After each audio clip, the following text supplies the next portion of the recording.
18 मई 2025। बहुत ही unique combinations बन रहे हैं आज के दिन भी, और आने वाले टाइम में भी बहुत ही यूनिक कॉम्बिनेशंस बनने वाले हैं। तो सबसे पहले आज के कॉम्बिनेशंस देखते हैं।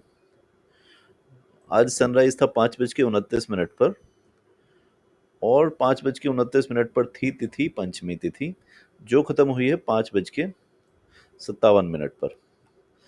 5:57 से जो तिथि शुरू हुई है वो षष्ठी है, कृष्ण पक्ष की। तो कृष्ण पक्ष की षष्ठी हुई है 5:57 से। लेकिन अगर कोई फेस्टिवल है तो यहाँ पर जो तिथि मानी जाएगी वो पंचमी ही मानी जाएगी।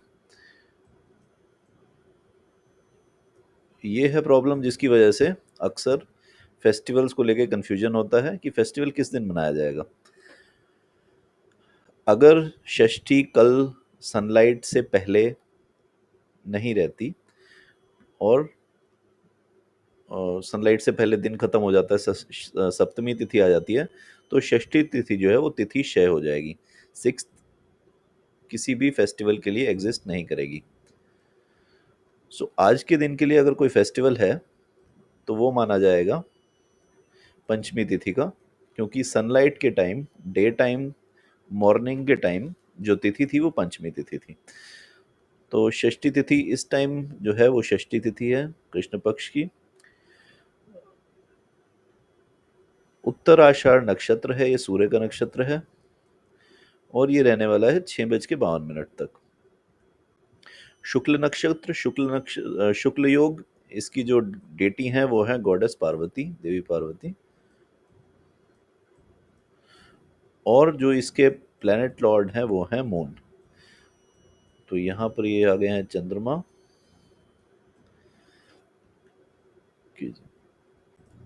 योग है गरज योग।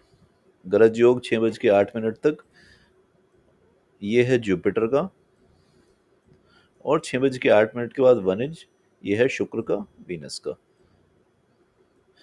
और नक्षत्र है 6:52 के बाद श्रवण नक्षत्र। ऑल्दो उत्तराषाढ़ नक्षत्र अभी 2 घंटे बाद खत्म हो जाएगा, यहाँ से अभिजीत नक्षत्र शुरू हो जाएगा, क्योंकि अभिजीत नक्षत्र जो है वो है उत्तराषाढ़ के आखिरी 2 चरण और श्रावण के पहले 2 चरण। तो इसके बाद से हमारा अभिजीत नक्षत्र शुरू होने वाला है। तो यहाँ से हमारा अभिजीत नक्षत्र शुरू हो जाएगा। उसके बाद जो हमारी मेन एनर्जी रहेगी वो आज की दिन रहेगी मून की, क्योंकि प्राइमरी ये है श्रावण नक्षत्र, मून। श्रावण नक्षत्र शुक्ल योग, ये भी मून का योग है। वनिजकरण वीनस का योग है। Venus plus moon is a very good combination. Venus और मून बहुत अच्छा कॉम्बिनेशन है। और दिन है आज रविवार, संडे, तो सूर्य का हो रहा है यहाँ पर, तो यहाँ सन भी है। तो मून, वीनस और बहुत ही पॉजिटिव कॉम्बिनेशन है सारे। सो अच्छा दिन है, स्पेशली कोई नया काम करने के लिए। एग्रेशन के लिए ये दिन अच्छा नहीं है, क्योंकि मून और वीनस जो है ये सॉफ्ट प्लैनेट्स हैं। नया काम शुरू करने के लिए बहुत ही बेनिफिक, बहुत ही अच्छा दिन है। ओके ओके, अब अगर हम पोजीशन देखें यहाँ पर, सो मून जब तक उत्तराषाढ़ में है तब तक वो अफ्लिक्शन में है राहु और केतु के साथ, जिससे वो निकल जाएगा जैसे वो अभिजीत नक्षत्र में आएगा, जो कि वो 2 घंटे में आ जाएगा।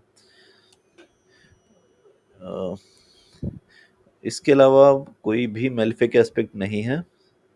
सो हर तरह से पॉजिटिव एस्पेक्ट है यहाँ पर। शुक्र, वीनस को जुपिटर का एस्पेक्ट है, सो ये अगेन पॉजिटिव एस्पेक्ट है। सो पॉजिटिविटी यहाँ पर रीइंफोर्स हो रही है। सो मेलिफिक एस्पेक्ट नहीं है कोई भी। ओके, अब एक जो इंटरेस्टिंग कॉम्बिनेशन बन रहे हैं वो है राहु और केतु के। अब इस टाइम अगर हम प्लेनेटरी पोजीशन देखें तो जो मून है सिर्फ वो ही इस राहु केतु के एक्सिस से बाहर है। तो ये है राहु केतु एक्सिस। ये है हमारे प्लैनेट्स, शनि, शुक्र, बुध, सूर्य, जुपिटर, मार्स। तो सारे प्लैनेट जो हैं वो इस टाइम राहु केतु एक्सेस में हैं, एक्सेप्ट मून। सो ये काल सर्प योग है जो अभी नहीं बना पूरा। क्योंकि मून अभी इससे बाहर है। अब ये एक एस्ट्रोलॉजिकल फिनोमिना भी है, एस्ट्रोनॉमिकल फिनोमिना भी है। इसको हम प्लैनेटरी मोशन से भी देखेंगे। और एस्ट्रोलॉजिकली इसकी क्या इंपॉर्टेंस है, इसकी क्या सिग्निफिकेंस है? एस्ट्रोलॉजिकली ये हमें बताता है कि हमारा जो मन है वो इस टाइम सोसाइटी से बाहर है, लेकिन वो आने वाला है जब ये इस एक्सिस में आ जाएगा, जो आएगा 1 2 3 4 5 दिन बाद।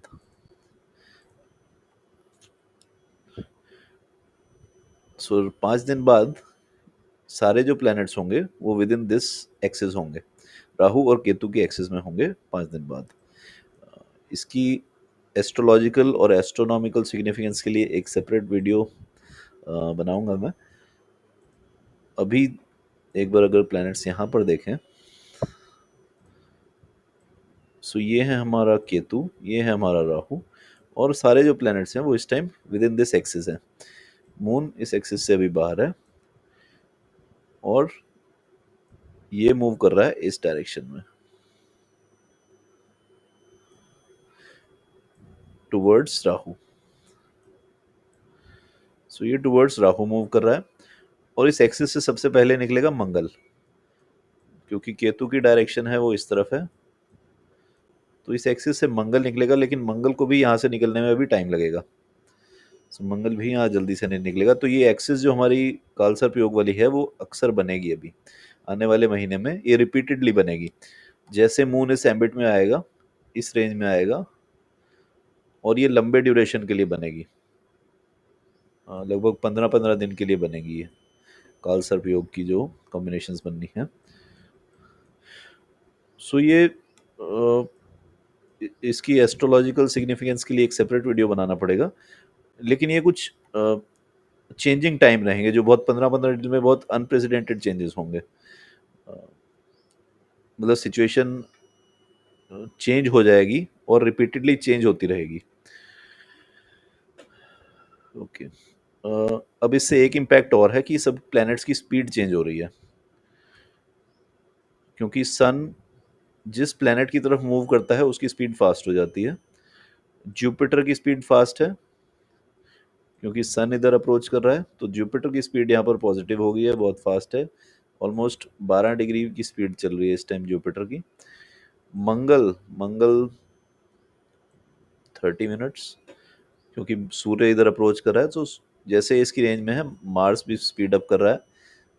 जुपिटर मरकरी स्पीड अप है।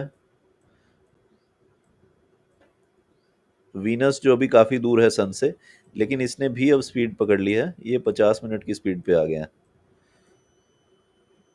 अब ये इसकी रेंज में आ गया है, और जैसे ये रेंज में आया है इसने भी स्पीड पिक कर ली है।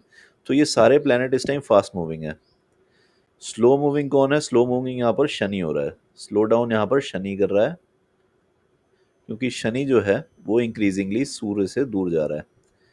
सो सन जैसे इधर अप्रोच कर रहा है, सन की स्पीड नेगेटिव हो रही है, बाकी सभी प्लैनेट जो हैं वो सब इंक्रीज कर रहे हैं स्पीड। सो यही एक कॉम्बिनेशन हमारा आगे वाले दिनों में भी बनने वाला है कि ये सारे प्लैनेट जो हैं, जैसे मून अगले 6 दिन बाद अमावस की तरफ जाएगा, सो मून भी स्पीड अप होगा। सो सारे प्लैनेट जो होंगे वो हाई स्पीड में होंगे, except Saturn. Saturn would be slowing down, all other planets would be speeding up.